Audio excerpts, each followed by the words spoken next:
A man left work on Friday afternoon, but instead of going home, he stayed out the entire weekend hunting with the boys and spending his entire paycheck. When he finally appeared at home Sunday night, he was confronted by his incredibly angry wife and was barraged for nearly 2 hours with a tirade of his actions. Finally, his wife stopped the nagging and said to him, "How would you like it if you didn't see me for 2 or 3 days?" To which he replied, "That would be fine with me." Monday went by and he didn't see his wife. Tuesday and Wednesday came and went with the same results.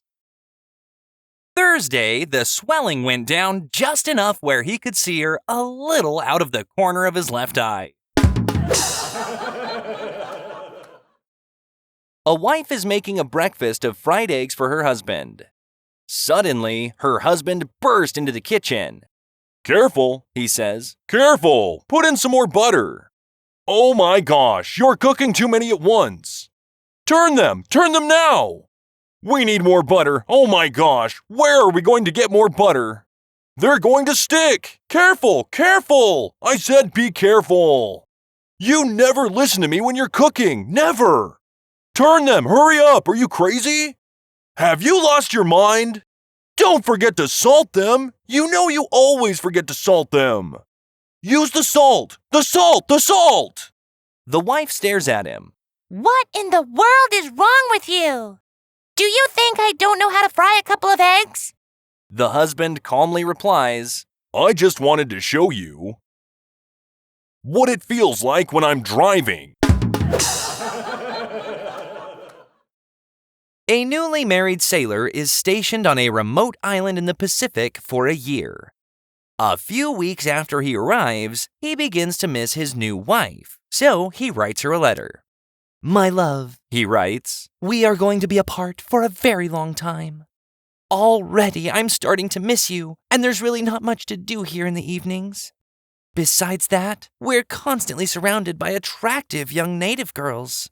Do you think if I had a hobby of some kind, I would not be tempted?" A few days later, he receives a package from his wife. He quickly opens it and finds a harmonica inside with a note that reads, "Why don't you learn to play this?" Eventually, his tour of duty comes to an end and he rushes back to his wife. "Darling," he says, "it's been so long. I can't wait to make passionate love with you again." She kisses him, then says, "Okay, honey, but first, let's see you play that harmonica." A Polish man marries an American girl, and though his English isn't very good, they get along very well. One day, he rushes into a lawyer's office and asks him to arrange a divorce for him. The lawyer says that getting a divorce would depend on the circumstances and asks him the following questions. "Have you any grounds?" "Yes, an acre and a half and nice little home." "No, I mean, what is the foundation of this case?" "It made of concrete." "I don't think you understand. Does either of you have a real grudge?" "No, we have carport and not need one." "I mean, what are your relations like?" "All my relations still in Poland." "Is there any infidelity in your marriage?" "We have high fidelity stereo and good DVD player." "Does your wife beat you up?" "No, I always up before her." "Why do you want this divorce?" "She going to kill me." "What makes you think that?" "I got proof." "What kind of proof?" "She going to poison me." "She buy a bottle at drugstore and put on shelf in bathroom." "I can read English pretty good and it say, Polish remover." A man is tired of being bossed around by his wife, so he goes to see a psychiatrist. The psychiatrist tells him he needs to build his self-esteem and gives him a book on assertiveness. He finishes the book before going back home. The man storms into the house and walks right up to his wife. Pointing a finger in her face, he says, "From now on, I want you to know that I'm the man of the house and my word is law. I want you to prepare me a gourmet meal tonight, and when I'm finished eating my meal, I expect a scrumptious dessert afterward. Then, After dinner, you're gonna draw me a bath so I can relax. And when I'm finished with my bath, guess who's going to dress me and comb my hair? His wife replies, The funeral director? Walter took his wife Ethel to the state fair every year. And every time he would say to her, Ethel, you know that I'd love to go for a ride in that there helicopter. But Ethel would always reply, I know, Walter, but that helicopter ride is $50, and $50 is $50. Finally, they went to the fair, and Walter said to Ethel, Ethel, you know I'm 87 years old now. If I don't ride that helicopter this year, I may never get another chance. Once again, Ethel replied, Walter, you know that helicopter is $50, and $50 is $50. This time the helicopter pilot overheard the couple's conversation and said, Listen, folks, I'll make a deal with you.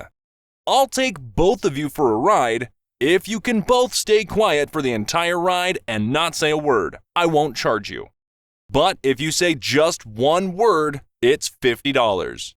Walter and Ethel agreed, and up they went in the helicopter. The pilot performed all kinds of fancy moves and tricks, but not a word was said by either Walter or Ethel. The pilot did his death-defying tricks over and over again, but still, there wasn't so much as one word said. When they finally landed, the pilot turned to Walter and said, Wow, I've got to hand it to you. I did everything I could to get you to scream or shout out, but you didn't. I'm really impressed. Walter replied, Well, to be honest, I almost said something when Ethel fell out, but, you know, $50 is $50. A man is leaving a Staten Island convenience store with his espresso when he notices an almost unusual Italian funeral procession approaching the nearby cemetery. A black hearse is followed by a second black hearse about 50 feet behind. Behind the second hearse is a solitary man walking a dog on a leash. Behind him, a short distance back, are about 200 men walking in single file. The man raises his eyebrows. He's never seen anything like this before, so after a while, his curiosity gets the best of him. He respectfully approaches the man walking the dog and says, I'm so sorry for your loss, and this may be a bad time to disturb you. But I've never seen a funeral like this. Whose funeral is it? The man walking the dog replies, That first coffin is from my wife. I see. My condolences. May I ask what happened to her? Asks the man. Well, my dog attacked and killed her, replies the man with the dog. Well, who's in the second coffin? Asks the man. My mother-in-law. She was trying to help my wife when the dog attacked and killed her also, says the man with the dog. There is a moment of silence between the two men. The man then asks, Can I borrow the dog? The man with the dog replies, Get in line!